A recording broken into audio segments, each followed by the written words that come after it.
ಎಲ್ಲರಿಗೆ ನಮಸ್ಕಾರ. Lining cutting ಆದಮೇಲೆ ಮೇನ್ ಪೀಸು ಯಾವ ಥರ ಕಟ್ಟಿಂಗ್ ಮಾಡ್ಕೋಬೇಕು ಅನ್ನೋದು ಹೊಸ್ದಾಗಿ ಯಾರಾದ್ರೂ ಟೈಲರಿಂಗ್ ಕಲಿತೀರಲ್ಲ ಅವ್ರಿಗೆ ಗೊತ್ತಾಗಲ್ಲ. ಯಾವ ಥರ ಕಟ್ ಮಾಡೋದು ಅನ್ನೋದು ಕನ್ಫ್ಯೂಷನಲ್ಲಿ ಇರುತ್ತೆ. ಸೊ ಕನ್ಫ್ಯೂಷನ್ ಬೇಡ. ಯಾಕಂದರೆ ಮೇನ್ ಪೀಸನ್ನ ನಾವು ಲೈನಿಂಗ್ ಕಟ್ಟಿಂಗ್ ಆದಮೇಲೆ ಮೇನ್ ಪೀಸನ್ನ ಫಸ್ಟು ನಾವು ಸ್ಲೀವ್ಸ್ ಕಟ್ಟಿಂಗ್ ಮಾಡ್ಕೋಬೇಕು. ಯಾಕೆ ಸ್ಲೀವ್ಸ್ ಅಂದರೆ ಫಸ್ಟ್ ಏನು ಗೊತ್ತಾ, ನಾವು ದೊಡ್ಡ ಬಾರ್ಡ್ರ್ ಸ್ಲೀವ್ ಈ ಥರ ಬಾರ್ಡ್ರ್ ಬಂದಿರಿದ್ರೆ ದೊಡ್ಡ ಬಾರ್ಡ್ರ್ ಸ್ಲೀವ್ಸ್ ಕಡೆ ಅಂತ ಅನ್ಕೋಬೇಕು. ಚಿಕ್ಕ ಬಾರ್ಡ್ರ್ ಬೆನ್ನಿಗೆ ಯೂಸ್ ಮಾಡ್ಕೋಬೇಕು. ಕನ್ಫ್ಯೂಷನ್ ಮಾಡ್ಕೊಂಡು ಬೆನ್ನುದೇ ಸ್ಲೀವ್ಸ್ ಕಟ್ ಮಾಡೋದು, ಸ್ಲೀವ್ಸ್ ಬೆನ್ನು ಕಟ್ ಮಾಡೋದು ಈ ಥರ ಮಾಡೋಕ್ಕೆ ಹೋಗ್ಬಾರ್ದು. ಫಸ್ಟು ಒಂದು ಸರ್ತಿ ಒಂದೆರಡು ನಿಮಿಷ ನಾವು ಕ್ಲಾತನ್ನು ನೋಡ್ಕೋಬೇಕು. ಯಾಕಂದರೆ ಡೈರೆಕ್ಟಾಗಿ ಅರ್ಜೆಂಟಲ್ಲಿ ಕಟ್ಟಿಂಗನ್ನು ಮಾಡೋಕ್ಕೆ ಹೋಗ್ಬಾರ್ದು. ನಿಧಾನವಾಗಿ ಕ್ಲಾತನ್ನು ಅಬ್ಸರ್ವ್ ಮಾಡಿ, ಕ್ಲಾತಲ್ಲಿ ಎಲ್ಲ ಡ್ಯಾಮೇಜ್ ಇದೆಯಾ ಇಲ್ಲ ಉಲ್ಟಾ ಸೀದಾ ಏನಿದೆ ಅದೆಲ್ಲ ನೋಡಿಕೊಂಡು ಲೈನಿಂಗ್ ಕಟ್ಟಿಂಗ್ ಮಾಡಿರ್ತೀವಲ್ಲ ಅದನ್ನು ಮೇನ್ ಪೀಸ್ ಮೇಲೆ ಇಟ್ಕೊಂಡು ಅದನ್ನು ಒಂದು ಅರ್ಧ ಇಂಚು ಎಕ್ಸ್ಟ್ರಾ ಕಟ್ಟಿಂಗನ್ನು ಮಾಡ್ಕೋಬೇಕು. ಬಾರ್ಡ್ರ್ ಸ್ಯಾರೀಸ್ ಬಂದರೆ, ಬಾರ್ಡ್ರ್ ಬ್ಲೌಸಸ್ ಬಂದರೆ ದೊಡ್ಡ ಬಾರ್ಡ್ರನ್ನ ಸ್ಲೀವ್ಸ್ಗಂತ ತೆಗಿಬೇಕು. ಇನ್ನು ಬ್ಯಾಕ್ ಸೈಡು ಬೆನ್ನಿಗೆ ಚಿಕ್ಕ ಬಾರ್ಡ್ರು, ಇದು 2.5 ಇಂಚು 2 ಇಂಚು ಬಾರ್ಡ್ರ್ ಬರ್ತವೆ, ಅದು ಬೆನ್ನಿಗೆ ಯೂಸ್ ಮಾಡ್ಕೋಬೇಕು. ನಾವು ರೈಟ್ ಸೈಡ್ ಕಟ್ ಮಾಡ್ಕೊತೀವಿ, ಅದು ಏನಂದರೆ ಮೇನ್ ಪೀಸ್ ಇದೆಯಲ್ಲ ರೈಟ್ ಸೈಡ ಲೆಫ್ಟ್ ಸೈಡ ನೋಡಿಕೊಂಡು ಕಟ್ಟಿಂಗ್ ಮಾಡ್ಕೋಬೇಕು. ನಾವು ಯಾವ ಥರ ಕಟ್ಟಿಂಗ್ ಮಾಡಿದೀವೋ ಅದೇ ಥರ ಸ್ಟಿಚಿಂಗ್ ಮಾಡೋ ಸಮಯದಲ್ಲಿ ಕೂಡ ಉಲ್ಟಾ ಸೀದಾ ನೋಡಿಕೊಂಡೆ ಸ್ಟಿಚಿಂಗ್ ಮಾಡಬೇಕು.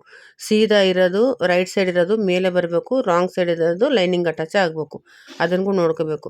ಮತ್ತು ಕ್ಲಾತಲ್ಲಿ ಎಲ್ಲನೂ ರಿಂಕಲ್ಸ್ ಬಂದಿದೆಯಾ, ರಿಂಕಲ್ಸ್ ಇದ್ದರೆ ಒಂಚೂರು ಐರನ್ ಮಾಡ್ಕೊಳ್ಳೋಣ, ಇಲ್ಲಾಂದರೆ ಐರನ್ ಇಲ್ಲಾಂದರೆ ಕೈಲಿಂದನೇ ನೀಟಾಗಿ ಕ್ಲೀನ್ ಮಾಡ್ಕೊಳ್ಳೋಣ. ಈ ಥರ ಮಾಡಿಕೊಂಡು ನೀಟಾಗಿ ನಿಧಾನವಾಗಿ ಒಂದು ಸ್ವಲ್ಪ ಟೈಮು ಸ್ಪೆಂಡ್ ಮಾಡಬೇಕು ಹೊಸ್ದಾಗಿ ಕಲಿಯೋರೆಲ್ಲರೂ. ಯಾಕಂದರೆ ಅರ್ಜೆಂಟಲ್ಲಿ ಯಾವುದು ಕೆಲಸ ಮಾಡೋಕ್ಕೆ ಹೋಗ್ಬಾರ್ದು.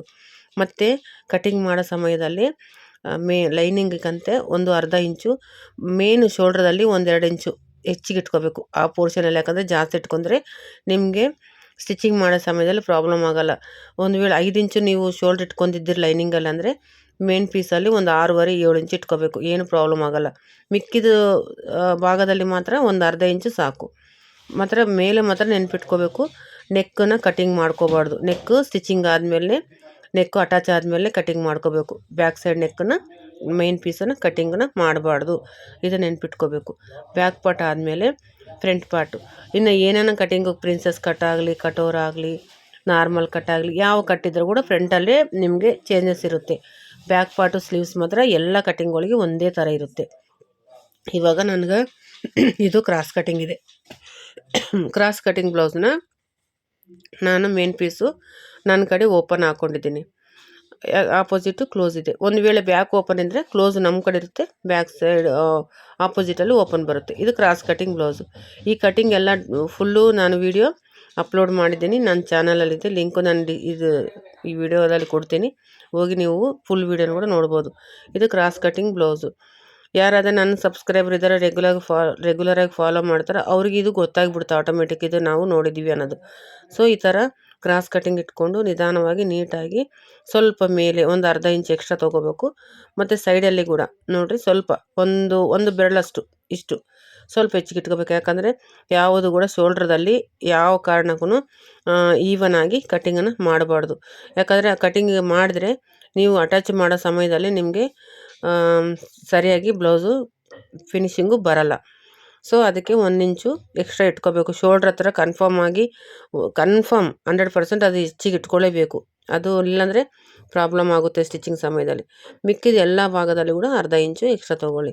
ಇದು ಫ್ರಂಟ್ ಪಾರ್ಟು. ಕ್ರಾಸ್ ಬೆಲ್ಟನ್ನು ಎಲ್ಲನೂ 2 ಸೇರಿಸಿ ಹಾಕಿದ್ದೀನಿ. ಡೌನಿಗೆ ಕ್ರಾಸ್ ಬೆಲ್ಟ್ ಹಾಕಿದ್ದೀನಿ, ಮೇಲೆ ಕ್ರಾಸ್ ಕಟ್ಟಿಂಗಲ್ಲಿ ಬ್ಲೌಸನ್ನು ಹಾಕಿದ್ದೀನಿ ಫ್ರಂಟ್ ಪಾರ್ಟನ್ನು ಮಾತ್ರ. ಇನ್ನು ಇದು ಕ್ರಾಸ್ ಬೆಲ್ಟ್ ನೋಡಿರಿ. ಪೀಸು ಎಲ್ಲ ಅಡ್ಜಸ್ಟ್ಮೆಂಟ್ ಅಂಬೋದು ನಾವು ನಿಧಾನವಾಗಿ ನೀಟಾಗಿ ನೋಡಿಕೊಂಡೆ ಕಟ್ಟಿಂಗ್ ಮಾಡಬೇಕಾಗುತ್ತೆ. ಅರ್ಜೆಂಟಲ್ಲಿ ಆ ಥರದಲ್ಲಿ ಯಾವುದೂ ಕೂಡ ಮಾಡೋಕ್ಕೆ ಹೋಗಬೇಡಿ, ಸರಿನಾ. ಪೀಸು ಒಂದು ವೇಳೆ ಸ್ವಲ್ಪ ಲೂಸ್ ಇತ್ತು, ತೆಳು ಕ್ಲಾತ್ ಬಂತಂದರೆ ಅದಕ್ಕೆ ಪಿನ್ ಅಪ್ ಮಾಡ್ಕೊಳ್ಳಿ. ಅಲ್ಲಲ್ಲಿ ಗುಂಡು ಪಿನ್ ಸಿಗ್ತಾವಲ್ಲ, ಪಿನ್ ಮಾಡ್ಕೊಂಡು ಕಟ್ಟಿಂಗ್ ಮಾಡ್ಕೊಳ್ಳಿ. ಈ ಥರ ಕಟ್ಟಿಂಗ್ ಮಾಡಿದ ಪೀಸ್ಗಳನ್ನ ನೀವು ನೀಟಾಗಿ ಈ ಥರ ಫೋಲ್ಡ್ ಮಾಡಿಕೊಂಡು ವೇಸ್ಟೇಜ್ ಎಲ್ಲ ಒಂದು ಕಡೆ ಮಾಡಿ, ಮೇನ್ ಪೀಸ್ ನಾವು ಏನು ಕಟಿಂಗ್ ಮಾಡಿದ್ವಲ್ಲ 4 ಬರ್ತವೆ, sleeves, front part, back part, cross belt. ಈ 4 ಪಾರ್ಟ್ಗಳನ್ನು ಒಂದಲ್ಲೇ ಕಟ್ಟಿ ಇಟ್ಕೋಬೇಕು.